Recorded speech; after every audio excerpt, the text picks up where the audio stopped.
Hey there, college algebra folks, back here with one more video looking at just a couple of topics here to finish up the semester, where we're going to look at some examples from section 6.6, which is going to involve what we call the determinant calculation for a matrix, where that determinant calculation for a matrix can actually be used to determine the inverse of that matrix. And once we have the inverse of a matrix, right, we understand that we can solve systems with this inverse matrix pretty quick and easily. All right?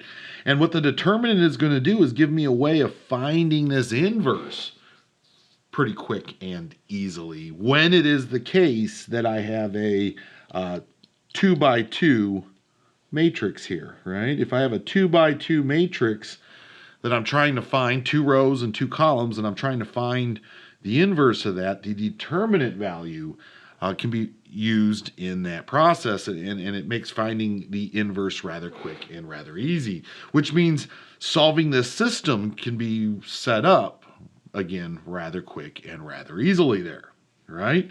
To begin with, if we just take note that all a determinant is for a matrix is a single numerical value that is used to represent that matrix. When we think of matrix A being the 2 by 2 matrix, maybe in general given by A, B, C, and D as its 4 components, right?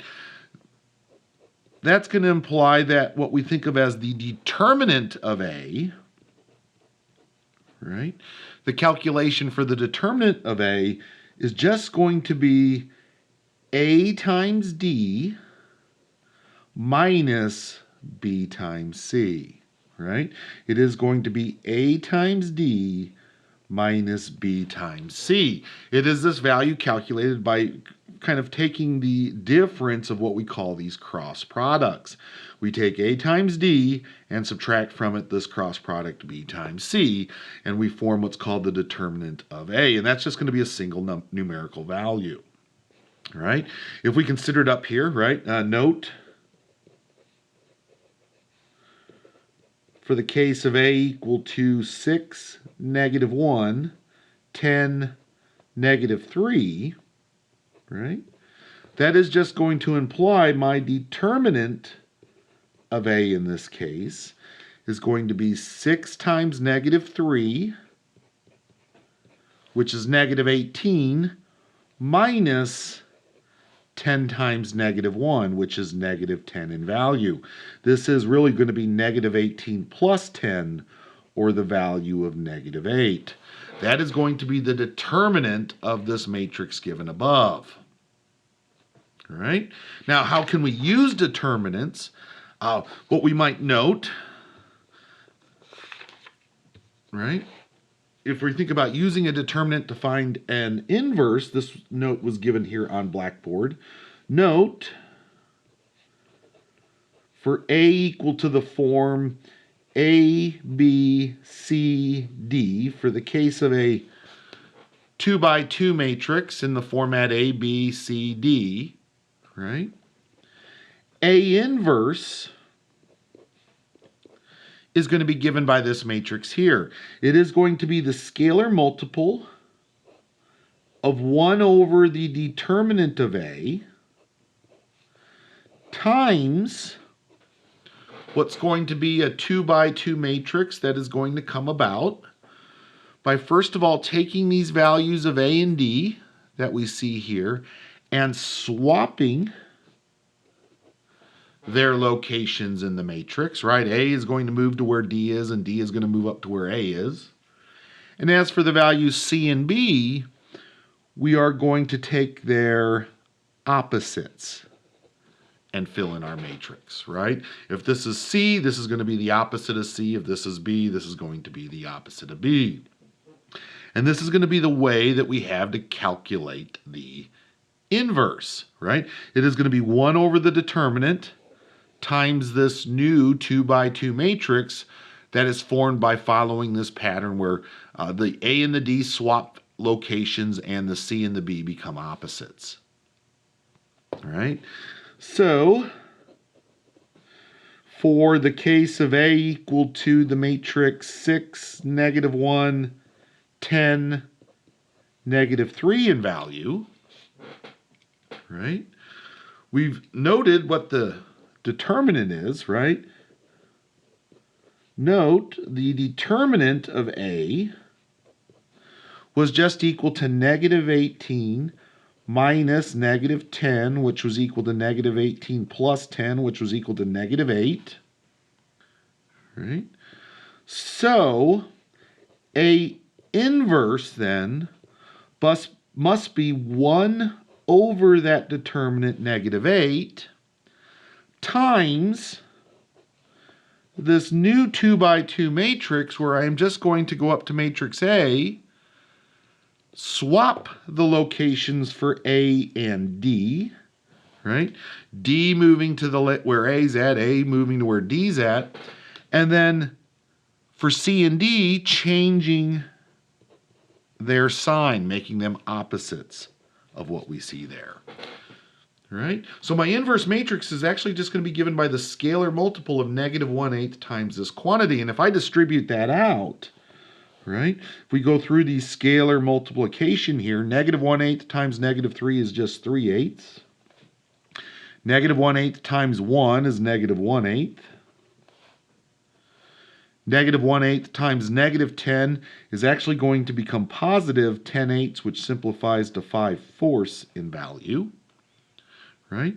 And -1/8 times 6 is -6/8, which is actually going to simplify to -3/4 in value. And this is going to be the inverse of this given matrix seen here. And it just follows from that calculation, right? A inverse is going to be the scalar multiple of 1 over the determinant of A times this pattern of the matrix seen here, where A and D swap locations and C and B become opposite in their sign. Right? And we can do that here for this matrix rather quickly. The determinant is 6 times -3 minus 10 times -1, which does produce -8. So my inverse is going to be just -1/8 times this new 2 by 2 matrix, where you can see I have just swapped my locations for A and D, and for C and B, I have just changed the value of their signs. So now I have -1/8 times this, which scalar multiplication, I just distribute that to the 4 components of that matrix, right? And simplify. And here I obtain the inverse matrix. Now, as we had noted, what we can do with this inverse matrix is it makes solving systems rather convenient, right? Here we have this system given in this problem. And we know how to solve this system using inverses, right? If we, again, just go back over that quickly.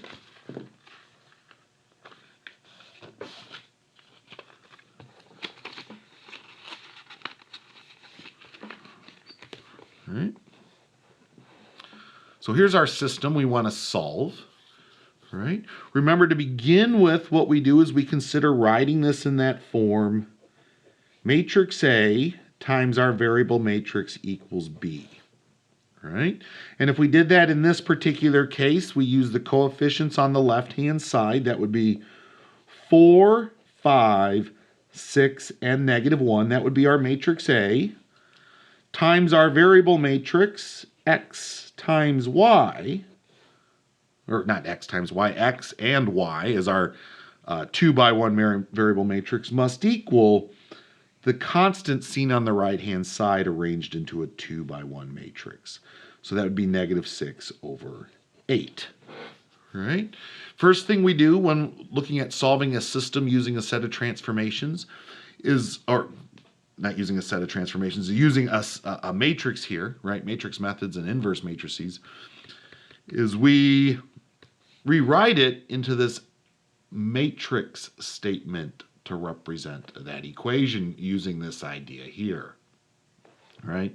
That what we have is matrix A times our variable matrix all equal to matrix B in this setup, right?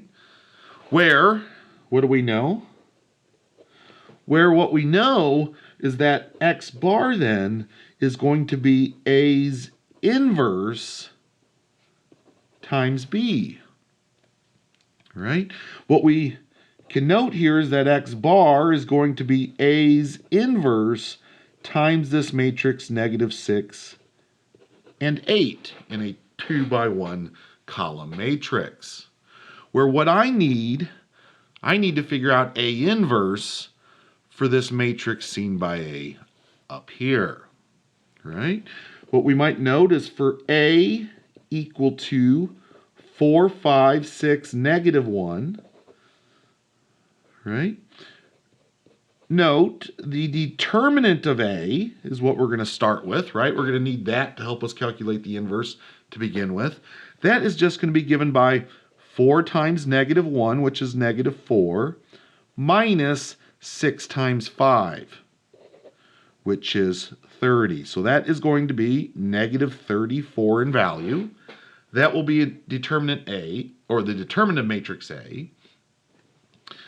And when we think about A inverse then, right, A inverse is just going to be 1 over this determinant, right, times the new 2-by-2 matrix where A and D swap locations, -1 and 4, and C and B become opposite in signs, -6, -5. And if we distribute out this constant multiple throughout those terms, we will obtain the inverse matrix. This will give us that inverse matrix.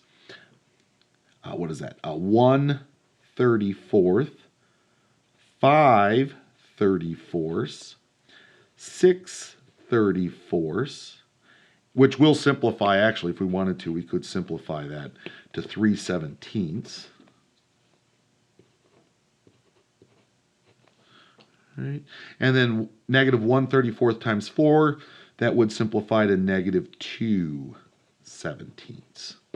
Right? So this here would represent our inverse matrix. Right? And thus, if we think about the value of X, we are just going to take this inverse times this value seen here, right? Thus, when we think about the solution for X then in this case, it is just going to be this matrix. And one thing we could note to kind of exploit this statement here is we could go back and actually consider calculating this.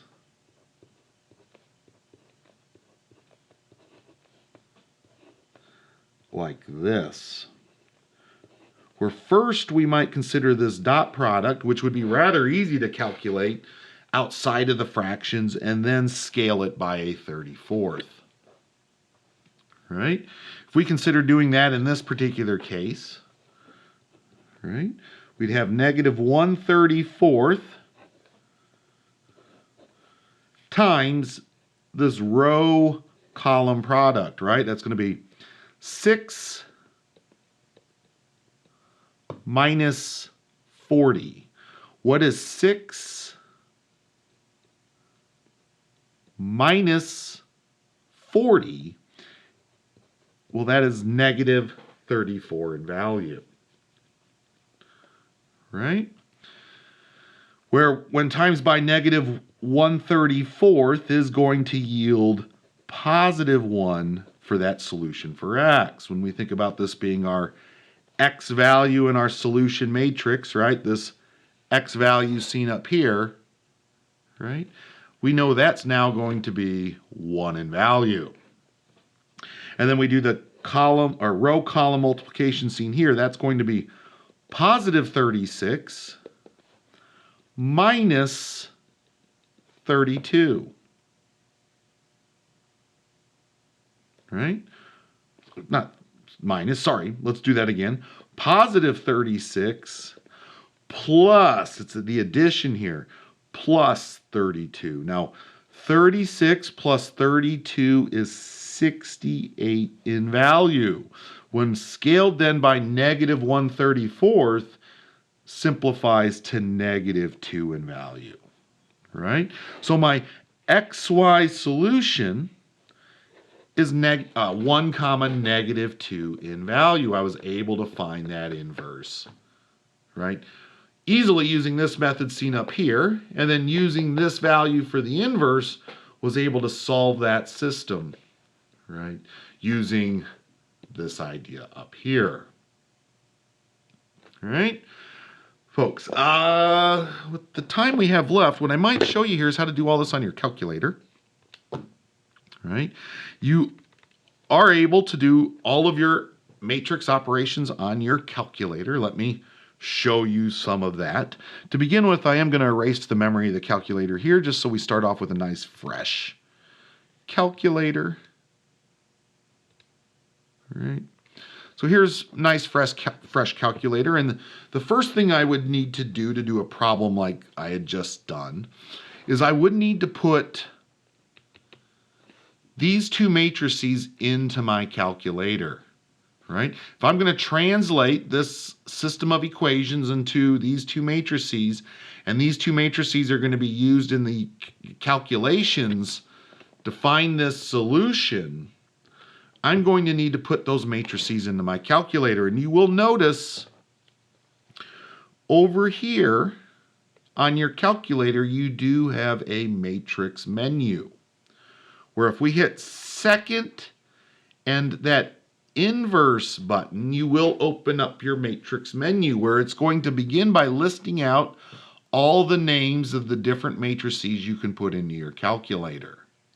Now, I did refresh my calculator, so what these are showing are all the different blank matrices. These are all haven't been filled in yet. We're going to work with A and B up here, right?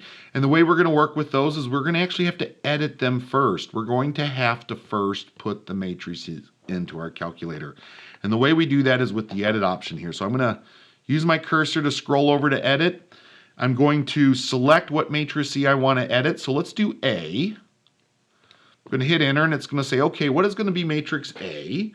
And what it starts off with is it wants to know how many rows and how many columns. Matrix A is a 2 by 2 matrix, right? And all I'm doing is entering 2 on the keypad and hitting enter to fill in those two locations. And now it drops me down into this matrix form that is 2 by 2 in size and is wanting me to fill in the components into this matrix, where in this case we have components 4, 5, 6, and negative 1 in value. So it's going to be 4, 5, 6, and negative 1 in value. Now you do want to use the negative versus the minus, the negative next to the decimal point. Right? There's going to be my matrix A. Now, you're going to also want to go in and edit matrix B. And sometimes you get a little trickiness if you just try to jump back down. Let's see if it works. I can go down there. You'll notice now A is stored into the calculator as a 2 by 2. And what I'm going to now do is go over to edit, and we're going to edit matrix B now. Yeah. What is matrix B? It is a 2 inner 1 matrix, right? So it's a 2 by 1 matrix, 2 rows, 1 column, and that's what it's presenting here in this format, is 2 rows, 1 column, where what do we want to put in there? Negative 6 and an 8. So again, we want to use the negative on our calculator next to the decimal for the negative. Hit the 6, and let's enter that in, right? And then we have 8, right? So we just hit enter, 8 enter, and we put those two matrices into our calculator. Right? If we go second quit, go back to the main menu, go second matrix, you'll notice there are my two matrices. If I was to now come over to their names, right? If I was to select name A, go back to my main menu, there's matrix A. If I was to hit enter, it would tell me what I have for matrix A. All right? If I was to go back to my matrix menu and I would select name B, and I was to hit enter, it tells me what is matrix B. All right? Now, you can do different matrix operations with your calculator. For instance, I could take matrix A and multiply it by matrix B, and it will do the product of those matrices. It will do that row column multiplication for us here, right? If I go back in and I was to put in another, not matrix, I got to go back and actually input it first. Let's go in there and make a third matrix, maybe make it 2 by 2 this time around, and maybe we do 6, 7, -3, 10. Right? There's my matrix C. And if I was now to go back and take matrix C, I didn't want to. See, this is what happens every once in a while. If you're still in this menu here, you want to be careful going back to the matrix menu and selecting a matrices. You're often better to quit out, back to a nice fresh screen perhaps, and then go in and select matrix C. So there's matrix C. What I can do is take, for instance, matrix C and add it to matrix A if I wanted. C plus A, it will do that summation. All right. What are we going to need? Sorry, folks, the SD card died on me right on that point on that example, so I had to erase some of these videos. And I'm back here where, again, we were looking at using our calculator to perform these calculations, where in this last problem, we had to find our inverse and perform this multiplication seen down below here with that inverse. Right? I do believe we've already put the matrix into our calculator. That is our matrix A. Right? 4, 5, 6, -1. And one thing we can point out is your calculator will find inverses pretty quickly. If I go down and I select matrix A, and then I tap the inverse button, this x to the negative first power is highlighting your inverse button, right? So that is going to be A's inverse there, and you can see when I hit enter, I am going to get this rather jumbled up little mess here. But no worries, what we can do is, remember, you're under your math button, you will see that first option that comes up is converting those decimals to a fraction. And that option works with our matrices. So if I take that answer and convert it to a fraction, it now gives me back the fractional values in that 2 by 2 matrix given by the inverse. And if we compare it, right, to what we see down here, right, 1/34 is in that inverse, 5/34, that's right, 3/17, that is correct, and -2/17, that is correct. That was the inverse of A that we calculated earlier using our determinant calculation, and that was the inverse that we put ourselves through in the previous set of notes going through the row equivalent operations. Your calculator will calculate that inverse pretty quickly and easily. Or what am I going to want to do with this A inverse matrix now? Because I am going to want to multiply it by this matrix B. What I could do is just come along and take that answer and go back and multiply that now by matrix B. And you can see the result of that, 1, -2, was the solution to our system of equations, 1, -2. Right? And you can do that all in one motion here if you felt the need. If we were to put matrix A and B into our calculator and I was to bring up A, I could take A's inverse and multiply that by matrix B, right? And in one foul swoop, I can calculate the solution to that system pretty quickly and pretty easily, folks, right? The pain being actually just putting the matrices into our calculator, going over to the edit menu, putting in matrix A into the edit menu, right? And going over to the edit menu and putting in matrix B into the edit menu. All right. What you may also notice on that menu is there were some other operations you could do with matrices. The first one, determinants. Matrices will also calculate your determinants, right? Or the calculator will calculate your determinants. It's not a tricky calculation by no means, but, right, it is here on your calculator. Case being, and I show you these calculator skills, is we've looked at the 2x2 methods. And the 2x2 methods are not too overwhelming to go through and solve a system. If we were to add a variable to our system and add another equation, we'd be working with 3x3 matrices. And the methods there, it does begin to become a tedious process where our calculator underneath this matrix menu could make that less painful, right, in terms of a process.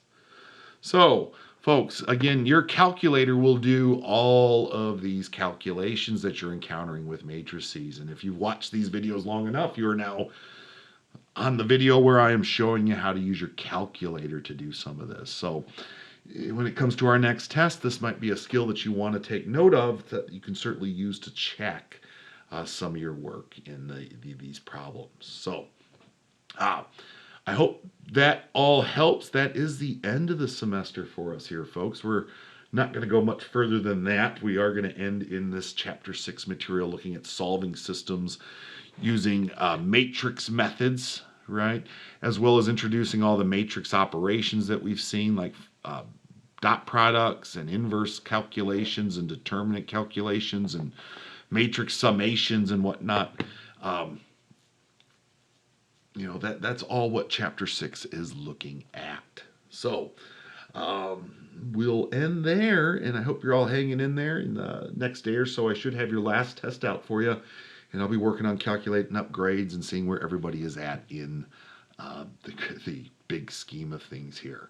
So, hopefully you're hanging out there on Blackboard and that you're getting your work done because, the grades are going to come due rather quickly here.